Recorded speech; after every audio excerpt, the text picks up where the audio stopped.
వీళ్ళకి ఇచ్చి నేనే పంపించాను అని మళ్ళీ తీసుకున్నాడు అంట డబ్బులు. వాళ్ళేమో ఇది చాలా తప్పు, మేమే ఇచ్చాం, మేము కష్టార్జితం ఇచ్చామని చెప్తున్నారు వాళ్ళు. నవీన్ రామ్ సింగ్ అనే ఉన్నాడు, వాడు నిన్న నుంచి ఒక వీడియో కూడా చేయాల. నిన్న నైట్ ఒక వీడియో చెప్పాడు, ఇదే ఫైనల్ వీడియో అని పెట్టేసి వెళ్ళిపోయాడు. మీకు దమ్ముంటే పోలీస్ స్టేషన్ కంప్లైంట్ ఇవ్వండి. తెలుసు కదా మీకు, ఊరూరా తిప్పుతానని చెప్పాడు కదా ఒక్కొక్క ఇన్ఫ్లుయెన్సర్ ని కలడానికి వాటికి. నవీన్ నాకు ఫోన్ చేసి ఈ బైక్ స్క్రిప్టెడ్ అనే బైక్ అమ్మింది కూడా స్క్రిప్టెడే, ఆ క్యాష్ నేనే ఇచ్చాను వాళ్ళకి ఇమ్మని చెప్పి వాళ్ళకి ఇచ్చిన తర్వాత దీని వెనక ఎవరు క్యాష్ అక్కడ ఏం అందులో నాకు తెలియదు అసలు. ఇప్పుడు మీరు ఏదైతే ఆడియో విన్నారో పేరెంట్ నవీన్ వెళ్ళి డబ్బులు తీసుకోవడం వల్ల పేరెంట్ కూడా స్క్రిప్ట్ అని అంటున్నారు. మీరు వచ్చిన లిక్విడ్ క్యాష్ ఏ రోజుకి ఆ రోజు ఇంపాక్ట్ గురువులో డిపాజిట్ చేయాలి కదా, మీ అకౌంట్ లో ఎందుకు ఉంటున్నారు. అలాగే మీ పర్సనల్ అకౌంట్స్ వచ్చినవి కూడా ఇంపాక్ట్ గురువులో చేయాలి కదా, ఎందుకంటే మీ టార్గెట్ 9.5 crore.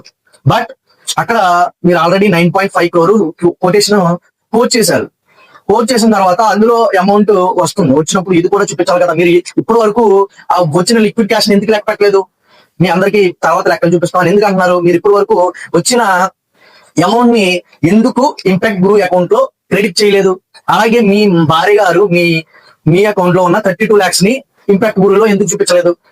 ఎందుకంటే మీకు కావాల్సింది 9.5 crore, మిగతా ఖర్చు ఉన్నాయంటే మీకు 2 లక్షల శాలరీ వస్తుందంట. So you can bear it. ప్రతి దానికి కూడా ప్రజల మీద ఆధారపడవలసిన అవసరం లేదు, ఎందుకంటే ఇలాగ బాధపడే వాళ్ళు చాలా మంది ఉన్నారు. సో ఈ ఇది ఏదైతే 92 lakhs ఉన్నదో ఆ అమౌంట్ అనేది ఎక్సెస్ గా మీరు ఎందుకు అందులో డిపాజిట్ చేయకుండా ఉంచారనేదే నా క్వశ్చన్. మీరు దయచేసి అందరికీ ఖచ్చితంగా ఆన్సర్ ఇవ్వాలి. అలాగే ప్రభుత్వం గోయింగ్ ఫార్వర్డ్ ఎవరైతే ఈ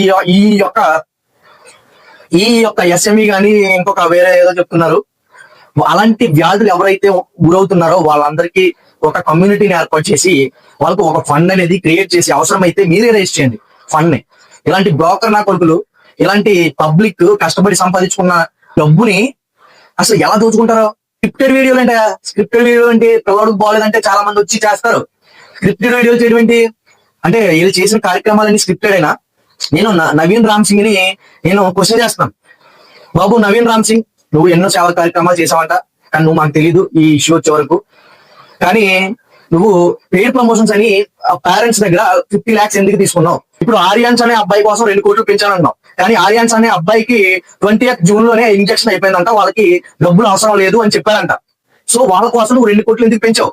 అలాగే పేరెంట్స్ ఈ నవీన్ రామ్ సింగ్ గారి మాట మిమ్మల్ని ఎవరు వినమన్నారు, ఆ 2 కోట్లు మిమ్మల్ని ఎందుకు పెంచమన్నారు, మీకు ఏం చెప్పాడు అది మీరు రివీల్ చేయండి.